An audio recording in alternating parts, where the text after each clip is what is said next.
Akademiks can't run away. First week numbers. Yeah, congratulations to Ken Carson. If you don't know, by the way, let me just do a real quick, just like not only chart update, but just status of hip hop update. I said this before, and a lot of people were just like, you know, they think that it's people like me that is unwilling to move on from the moment of this Drake and Kendrick thing. And I'm telling you honestly, like I had said something, I was reading the comment section, and people were like, nobody can tell this loser anything. Like, no, rappers have realized that it's just so hard to get momentum, especially if what you got going on got nothing to do with that. We're not getting many rappers that are dropping, okay? And I told you, this Kendrick and Drake shit was probably one of the best things that happened to rap. Obviously, one of the best things that happened to me because I was the central media personalities. But it was probably one of the worst things as well because a year later, niggas are still in the moment like it was last year, right? You know what I mean? It's like people can't move on. Now, the charts actually tell that story very well. Look at the charts. This is the top 50 charts that's projected to be the top 50 of the Billboard 200. These are really good predictions. And by the way, this is from Hits Daily Double. Let's just go down hip-hop, right? We're just only going to talk about hip-hop charting albums. So Ken Carson supposedly sold like 63,000. Good for him, right? Kendrick sold 54. Drake sold 51. Now, very important, and you know, not to really put more fuel to the fire, it's actually projected that if it wasn't for like these bundles, and if it wasn't for, you know, really bundles, Drake would have been number one because Drake was the most streamed. SEA is stream equivalent albums. Drake's album, even though it's number 4, was the most streamed. So he has 51,000 units from streaming. Everybody else, SZA had 50, Ken Carson had 50, Kendrick had 45. But they sell albums. So when people don't buy CDs anymore, they'll buy vinyls. So vinyls count as albums. CDs would count as well. Like, you know, Cardi sold CDs. But those are like special order stuff.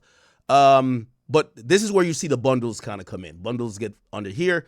And TEA is track equivalent units, which is if you buy, say, you go to iTunes and you buy one song. If you buy it 10 times, it's considered as an album, but it's listed as a TEA, a track equivalent album, because even if it's the same song, every 10 purchases is counted as an album, okay? So they add all of these up, and you get the final number. Final number is Ken Carson 1, Kendrick 2, SZA, then Drake. Now, let's go down the list, and I just wanted to show you guys when I was telling you that pretty much hip-hop is like motherfucking dead right now, and I'm blaming it on the battle, right? Number 1, a lot of people aren't dropping. Number 2, the only thing that stays on the charts is directly related to the battle almost damn near, okay? Lil Baby just dropped an album like 2 months ago. That shit is out of here, bro. Like, no disrespect to him. It's just not charting like you would think it would. We're only going down hip-hop entries, right? So we're going down. Cardi's still there. He's still top 10. So really, if it's not Kendrick, so here's my theory. Or not my theory. This is just the facts. I have numbers to prove it. If it's nothing related to Kendrick or Drake, it's the opium niggas. Nothing else in hip-hop is moving. Nothing else, okay? Now, I'm not going to say some guys can't drop and make some impact, but ain't nothing else moving. It's opium and Drake and Kendrick, right? So we get 2 opium guys, Ken Carson, Playboi Carti. We get 1 Kendrick album and 1 Drake album. That's in the top 10. Let's keep it going. We're only thinking about hip-hop. Keep it going. Now, once we get, keep it going. We're not going to count the weekend here. Big X The Plug is the only outlier, right? And by the way, his album has been doing really well. Shout out to United Masters. I've done great business with them. That's probably the only outlier. Dirk, this is the second week for Dirk. So Dirk is doing 22,000 in the second week, right? You keep going down. Okay, I guess Doechii, right? Okay, whatever. But just keep going down. I'm not counting Jelly Roll. I'm sorry. I'm just not. All right? I'm just saying the guys you be expecting is not up here. Then you get Kendrick again. His album from 2017. His album from 2012 or 2013. And Drake's album from 2011. Keep going. Nigga, even Blonde by Frank Ocean's on here. It's just going to show new projects from niggas who don't have a really big established fan base. It's most of them aren't even sticking, bro. Like, they're not staying in the top 50. Them shits is fly by night, come and gone. And yeah, and that's pretty much it, right? Like, so Drake has like 2 or 3 albums. Kendrick has like 3 or 4 albums in the top 50. Other than that, you're going to see Doechii and Big X the Plug and Dirk, and it's Dirk's second week. Other than that, there's no other hip-hop in the top 50 albums. You get what I'm saying? That's what I'm trying to tell you. Hip-hop, and by the way, the labels have no problems with this, right? You know, people would be thinking that the hip-hop, like the labels want to break new art. No. They want to break new money. So they don't give 2 fucks if new artists drop. Of course, they want the business to continue, but if they don't have to put no promo and marketing money into GNX and Take Care and all these things, and by the way, they own, like for example, GNX is owned by Kendrick, and this is what I'm saying, labels benefit from all this shit. GNX is owned by Kendrick wholly, right? But he has 3 other albums on here that's owned by Interscope. So you see why Interscope is incentivized to say, let's keep Kendrick here, because yes, Kendrick gets the most money from GNX. By the way, it's one of the reasons he only performed. The majority of the songs he performed are GNX songs on the Super Bowl.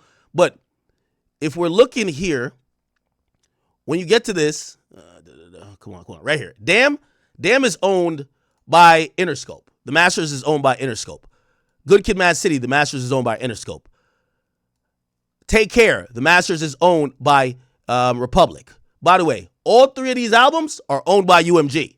So as much as people want to, UMG, as long as their 2 artists are fighting it out and they don't have to promote anymore, these albums are going to stay. These are old ass albums, over 10 years. They're going to just stay in the top 50 and people are just going to make money. Okay. It's a money making thing.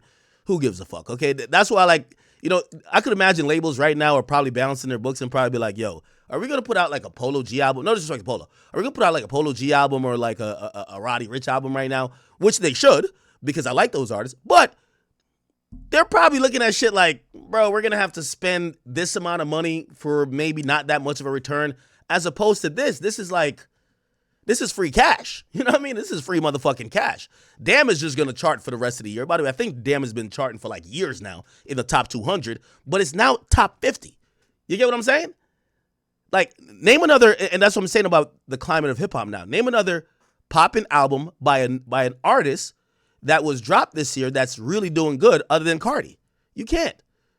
Like, Dirk's album after this week is out of there. It's going to be off the top 50. Big X the Plug, it's been kind of hovering there still. Got to give him credit. But for the most part, it's just Drake and Kendrick. It's a Drake and Kendrick show. And that's what I was trying to tell y'all, most artists, because labels are still waiting it out. Like last year, they were waiting it out. Labels don't want to spend more marketing dollars just to make a splash, just because so many people are still focused on Kendrick and Drake. See, that's the good and bad thing about a beef. It sucks the air out of the room, right? Anyway. Why y'all talking about why am I gay? Nigga, I ain't gay. No, I'm playing. Leave Ye alone, bro. Leave Ye alone, all right? Okay, cool. We're going to get to Kanye stuff in a little bit. Just give me a few seconds, right? Let me just go over a few things, right? But yeah, that's my little spiel on what the fuck is going on in hip-hop. Why, you know, of course, by the way, I don't personally have a problem with it, right? But I do think there's a stagnation of music because newer artists aren't getting the push because the industry's realizing they're making more money off of Drake and Kendrick than they would off of trying to break new talent. So they're sitting on their hands, they're keeping their money in their pocket, and that's why we ain't seen a lot of shit. Okay, just to let you know, I'm just giving you music business stuff, all right? We're going to get to the Ye stuff. Remember, just calm down. We're also going to get to the Shannon Sharp stuff. We will get there. Let me just, I'm just trying to do a couple, because people are still popping in here. Let me get to